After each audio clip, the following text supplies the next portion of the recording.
हौसले बुलंद, दिल्ली उच्च न्यायालय के आदेश के बाद भी हो रहा है अवैध न्यू निर्माण। आनन फानन में गैरकानूनी बिल्डिंगें बनाकर एमसीडी से मिलकर बिल्डिंग बेचकर भागने के फिराक में है फर्जी बिल्डर। नमस्कार, मैं इल्मा खान, आप देख रहे हैं अमन न्यूज।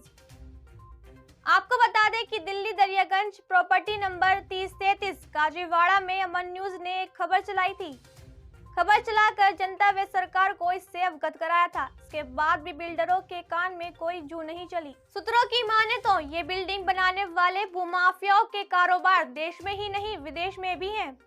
जैसे बिना नक्शे, बिना परमिशन, गैर कानूनी तरीके से बिल्डिंग बनाकर गरीबों व शरीफों को बेचकर एमसीडी से मिलकर मोटी कमाई करना और विदेशों से कारोबार करना आदि। अगर इन पर ईडी व स्पेशल सेल जांच करे तथा छापे मारे तो यह एक बहुत बड़ा नेटवर्क है जो सरकार से टैक्स चोरी कर रहा है और सरकार को भारी नुकसान पहुंचा रहा है। अमन न्यूज ने जांच पड़ताल करके प्रॉपर्टी नंबर 3033 काजीवाड़ा दरियागंज में एक खबर चलाकर तथा लिखित में शिकायत देकर जनता व सरकार, एमसीडी और दिल्ली हाईकोर्ट को जानकारी मिली थी। दिल्ली हाईकोर्ट ने शिकायत को गंभीरता से लेते हुए दिल्ली हाईकोर्ट के चीफ जस्टिस की डबल बेंच ने दिनांक 6/9/2023 को एक आदेश दिया था और प्रॉपर्टी को अवैध करार दिया था और एमसीडी व एसटीएफ को एक्शन लेने के लिए आदेश दिया था। लेकिन उसके बाद भी बिल्डिंग पर अवैध न्यू निर्माण जारी रहा। इतना ही नहीं, प्रॉपर्टी नंबर 3033 पर एक गली के ऊपर कब्जा करके मंजिल बनाकर तैयार कर दिया।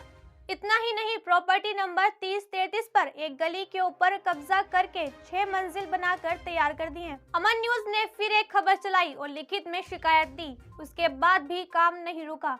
अमन न्यूज ने contempt of court Delhi high court में जाकर उनकी शिकायत की तो जस्टिस जसमीत सिंह ने एमसीडी में अन्य डिपार्टमेंट तथा प्राइवेट ओनर और बिल्डरों को फटकार लगाते हुए कहा कि प्रॉपर्टी नंबर 3033 दरियागंज काजीवाड़ा पर तुरंत एक्शन हो। इतना ही नहीं, कोर्ट ने अपने आदेश में लिखा कि दिनांक 22/12/2023 को कोर्ट के आदेश का पालन हो और प्रॉपर्टी नंबर 3033 को तुरंत डेमोलिशन किया जाए और एमसीडी ने कोर्ट के आदेश को हाँ कर दी।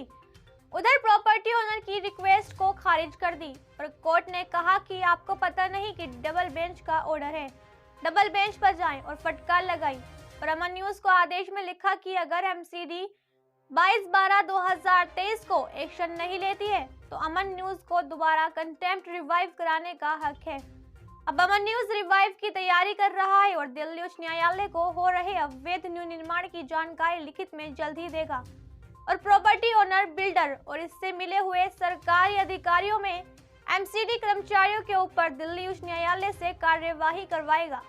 फिलहाल के लिए इतना ही। देश दुनिया की तमाम बड़ी खबरों से जुड़े रहने के लिए आप देखते रहिए अमन न्यूज।